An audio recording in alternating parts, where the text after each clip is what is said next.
ಆದ್ರೆ ಅವನಿಗೆ ನೀವ್ ಏನಾರ ಬೈರಿ ತಗೊಳ್ಳೋದೇ ಇಲ್ಲ ಅವನು. ಅಂದ್ರೆ ಅವನು ಮೂರು ಬಿಟ್ಟು ಒಂಥರ ಕೇವಲವಾಗಿ ಎಲ್ಲಾರನು ಕೇರ್ಲೆಸ್ ಆಗಿ ಚೀಪ್ ಆಗಿ ಮಾತಾಡ್ಕೊಂಡೇ ಇರ್ತಾನೆ. ಆ ಕಾರಣದಿಂದ ಇವ್ರಿಬ್ರು ಒಳಗ್ ಹೋಗಿ ಸರಿಗ್ ಮಾಡಿಸಿದ್ರು ಬಿಗ್ ಬಾಸ್ ಟೀಮ್ ಅವರು. ಅವ್ರಿಗೆ ಪಾಠ ಕಲ್ಸಕ್ಕೆ ಅಂತವ್ರೇ ಸರಿ, ಅವ್ರಿಬ್ರೇ ಸಾಕು ಇವ್ರನ್ನ ಅವನ್ ಬಾಯಿ ಮುಚ್ಚಿಸೋದಕ್ಕೆ. ಅದೇ ಸರ್, ಈಗ ಗಿಲ್ಲಿ ನಾಟಕ ಮಾಡ್ತಾ ಇದ್ದಾನೆ ಸರ್, ಇರೋದ ಹೆಂಗೇನೋ ಯಾವ ರೀತಿ ಸರ್? ಸರ್ ಇರೋದಂಗೆ ಸ್ವಲ್ಪ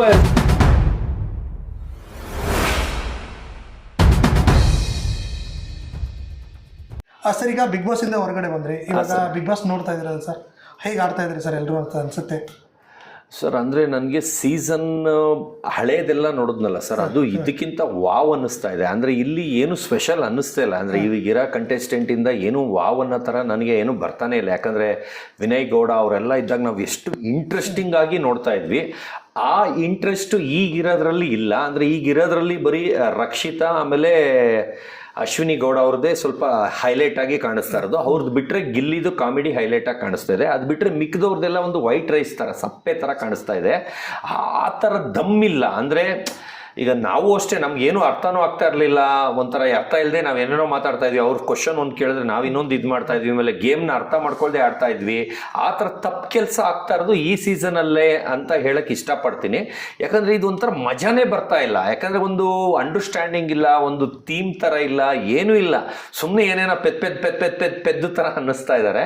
ಅದರಿಂದ ಈ ಸೀಸನ್ ಒಂದು ನನಗೆ ಅಷ್ಟೊಂದು ಇಷ್ಟ ಆಗಲಿಲ್ಲ. ಸರ್, ಈಗ ರಜತ್ ಮತ್ತೆ ಚೈತ್ರ ಅವರು ಹೋಗಿದ್ದಾರೆ ಒಳಗಡೆ. ಹೌದು, ವೈಲ್ಡ್ ಕಾರ್ಡ್ ಆಗಿ ಹೋಗ್ಬೇಕಿತ್ತ ಬೇಡವಾ ಅಂತ ಹೇಳ್ಬಿಟ್ಟು ಇಲ್ಲ ಬೇಕಿತ್ತು ಸರ್. ಗಿಲ್ಲಿಗೆ ಪಾಠ ಕಲ್ಸಕ್ಕೆ ರಜತ್ ಅಂತ ಆಮೇಲೆ ಇನ್ನೊಬ್ರ ಹೆಸರೇನು ಚೈತ್ರ ಅಂತವ್ರು ಬೇಕಾಗಿತ್ತು. ಯಾಕಂದ್ರೆ ಅವನ್ನ ಸೈಲೆಂಟ್ ಮಾಡ್ಸಕ್ಕಾಗದ ಅವ್ರಿಬ್ರೇನೆ. ಯಾಕಂದ್ರೆ ನಮ್ಮ ಕೈಯಲ್ಲಂತೂ ಆಗ್ಲಿಲ್ಲ. ಅವ್ನು ಏನು ಮಾಡಿದ್ರು ನಮ್ಮನ್ನೇ ಅವಮಾನ ಮಾಡಿ, ಯಾಕಂದ್ರೆ ನಮ್ಗೊಂದು 4 ಜನದ ಮುಂದೆ ಅವಮಾನ ಆದ್ರೆ ನಮ್ಗೆ ಇನ್ಸಲ್ಟ್ ಆದಂಗೆ ಆಗಿ ಡಲ್ ಆಗ್ತೀವಿ. ಯಾಕಂದ್ರೆ ನಾವು ಅದನ್ನ ತಗೊಳ್ತೀವಿ. ಆದರೆ ಅವನಿಗೆ ನೀವು ಏನಾರ ಬೈರಿ ತಗೊಳ್ಳೋದೇ ಇಲ್ಲ ಅವನು. ಅಂದರೆ ಅವನು ಮೂರು ಬಿಟ್ಟು ಒಂಥರ ಕೇವಲವಾಗಿ ಎಲ್ಲಾರನು ಕೇರ್ಲೆಸ್ ಆಗಿ ಚೀಪ್ ಆಗಿ ಮಾತಾಡ್ಕೊಂಡೇ ಇರ್ತಾನೆ. ಆ ಕಾರಣದಿಂದ ಇವರಿಬ್ರು ಒಳಗೆ ಹೋಗಿ ಸರಿಗ್ ಮಾಡಿಸಿದ್ರು ಬಿಗ್ ಬಾಸ್ ಟೀಮ್ ಅವರು. ಅವ್ರಿಗೆ ಪಾಠ ಕಲ್ಸಕ್ಕೆ ಅಂತವ್ರೇ ಸರಿ, ಅವರಿಬ್ಬರೇ ಸಾಕು ಇವ್ರನ್ನ ಅವನ್ ಬಾಯಿ ಮುಚ್ಚಿಸೋದಕ್ಕೆ. ಅದೇ ಸರ್, ಈಗ ಗಿಲ್ಲಿ ನಾಟಕ ಮಾಡ್ತಾ ಇದ್ದಾನೆ ಅನ್ಸುತ್ತಾ ಸರ್, ಇರೋದ ಹೆಂಗೇನೋ ಯಾವ ರೀತಿ ಸರ್? ಸರ್ ಇರೋದಂಗೆ ಸ್ವಲ್ಪ ಇರ್ಬೋದು, ಆದರೆ ಆಚೆ ಅವರು ವೆಲ್ ಟ್ರೈನ್ಡ್ ಆಗಿ ಬಂದ್ಬಿಟ್ಟಿದ್ದಾರೆ. ವೆಲ್ ಟ್ರೈನ್ಡ್ ಅಂದರೆ ಅವ್ರಿಗೆ ಆಲ್ರೆಡಿ ಅವ್ರು ತುಂಬ ವರ್ಷದಿಂದ ಅಲ್ಲಿ ಇರೋದ್ರಿಂದ ಅವ್ರಿಗೆ ಎಲ್ಲ ಹೇಳ್ಬಿಟ್ಟಿದ್ದಾರೆ. ಹಿಂಗೆ ಮಾಡಿ ಮಾತಾಡಿದ್ರೆ ಆಚೆ ತೋರಿಸೋದು. ಅವ್ರನ್ನ ನೀನು ಮಾತಾಡೋಕೆ ಬಿಟ್ಟಿಲ್ಲ ಅಂದರೆ ಅವ್ರು ಎಲ್ಲಿ ತೋರಿಸ್ತಾರೆ. ಅವಾಗ ನೀನು ಅವ್ರು ಮಾತಾಡೋಕೆ ಹೋದ್ರೆ ಆಯ್ತು ಅನ್ನೋ, ಅವಾಗ ಅವ್ರು ಸುಮ್ಮನೆ ಆಗ್ಬಿಡ್ತಾರೆ. ಅವಾಗ ನೀನು ಒಬ್ಬಂದೇ ಬರ್ತಾ ಇರ್ತದೆ, ಅವ್ರದ್ದು ಬರಲ್ಲ ಅಂತ. ಆ ಥರ ನಮಗೆ ಏನೊಂದು ಎಂಜಾಯ್ ಮಾಡೋಕ್ಕೆ, ಒಂದು ಕಾಮಿಡಿ ಮಾಡೋಕ್ಕೆ, ಒಂದು ಜನ ಒಂದಕ್ಕೆ ಇಲ್ಲ, ನಮ್ದೇನಾದ್ರು ಹಳೆ ಸ್ಟೋರಿ ಹೊಸ ಸ್ಟೋರಿ ಏನಾರು ಹೇಳಕ್ಕೆ ಹೋದ್ರು ಅದನ್ನು ಬಿಡೋದಿಲ್ಲ. ಏನಕ್ಕಂದ್ರೆ ಅದು ಹೇಳ್ತಾ ಇದ್ರೆ ಅದೇ ಬಂದ್ಬಿಡುತ್ತೆ ಅಂತ. ಆ ಥರ ಮೈಂಡ್ ಸೆಟ್ಟಲ್ಲಿ ಒಳಗೆ ಆಚೆಯಿಂದ ಟ್ರೈನ್ಡ್ ಆಗಿ ಬಂದಿದ್ದಾನೆ. ಅದರಿಂದ ನೋಡಿ ಬರೀ ಅವನೊಬ್ಬಂದೇ ದಿನ ಎಲ್ಲ ತೋರಿಸ್ತಾ ಇರ್ತಾರೆ. ಯಾಕಂದ್ರೆ ಅಷ್ಟು ಮಾತಾಡೋದು, ಅಷ್ಟು ಬೇರೆಯವ್ರಿಗೆ ಮಾತಾಡಕ್ಕೆ ಬಿಡದಿರೋದು ಅವನೇನೆ. ಆದರೆ ರಜತ್ ಅವ್ರಿಗೆ ಬಂದು ಒಂದು ಬಾಯಿ ಮುಚ್ಚಿಸಿದ್ದಾರೆ. ಅವ್ರು ಬಂದ ಮೇಲೆ ಎಷ್ಟು ಸೈಲೆಂಟ್ ಆಗಿದ್ದಾನೆ ನೀವೇ ನೋಡ್ತಾ ಇದ್ದೀರಾ. ಬಂದವರೊಂದು ವಾರನೂ ಆಗಿಲ್ಲ, ಆಗ್ಲೇ ಗಿಲ್ಲಿ ಜ್ವರ ಬಂದು ಬೆಕ್ ತರ ಆಗೋಗಿದ್ದಾರೆ. ಈಗ ನೀವು ಲಾಸ್ಟ್ ಅಲ್ಲಿ ಹೇಳಿದ್ರಿ ಕೊಳಕ ಅಂತ. ಸರ್ ಕೊಳಕ ಅಂದ್ರೆ ಸ್ನಾನ ಮಾಡಲ್ಲ, ಬಟ್ಟೆ ಚೇಂಜ್ ಮಾಡಲ್ಲ, ಆಮೇಲೆ ಏನಾರ ಒಂದು ಕೆಲಸ ಕೊಟ್ರೆ ಅದನ್ನ ಬೇಕು ಅಂತ ಮಾಡಲ್ವೋ, ಇಲ್ಲ ಬರದೇ ಇಲ್ವೋ, ಇಲ್ಲ ಸರಿಗ್ ಮಾಡ್ಬಿಟ್ರೆ ತಿರ್ಗಾ ಹೇಳ್ತಾರೋ ಗೊತ್ತಿಲ್ಲ, ಇಲ್ಲ ಮುಟ್ತಾನೆ ಕಲ್ತಿಲ್ವೋ ಅದು ಗೊತ್ತಿಲ್ಲ. ಒಂದು ಬಟ್ಟೆ ಒಗ್ಯಕ್ಕೆ ಏನಾರ ಕೊಟ್ರೆ ಆ ಬಟ್ಟೆನ ಹಾಕ್ಬಿಟ್ಟು ಕಾಲಲ್ಲಿ ತುಳಿತಾನೆ. ಅಂದ್ರೆ ಯಾರ ನೋಡಿದವ್ರು ತಿರ್ಗಾ ಅವನಿಗೆ ಹೇಳಲೇಬಾರ್ದಪ್ಪ ಅಂತ ಕೊಳಕ.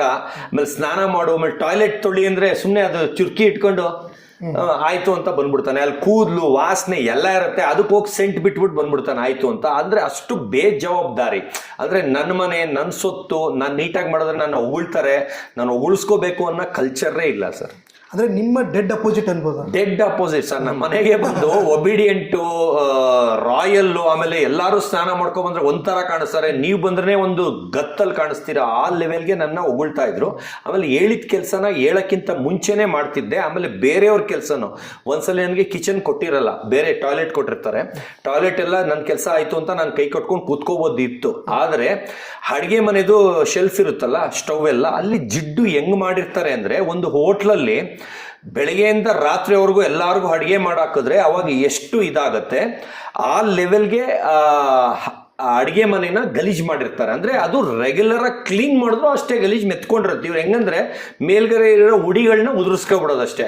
ಅದನ್ನ ಒಂದು ವಿಮ್ ಹಾಕೋ, ಲಿಕ್ವಿಡ್ ಹಾಕೋ, ಏನಾರು ಹಾಕಿ ಜಿಡ್ನ ಹೋಗಿಸ್ಬೇಕು. ಒಂದೊಂದು ಸ್ಟವ್ದು ಇದಿರುತ್ತಲ್ಲ ಕಬ್ಬಣದು ಗ್ರಿಲ್ಲು, ಅದೆಲ್ಲ ಕಪ್ಪೆಲ್ಲ ಎತ್ತಿ ಕ್ಲೀನ್ ಮಾಡಬೇಕು ಅನ್ನೋದಿಲ್ಲ.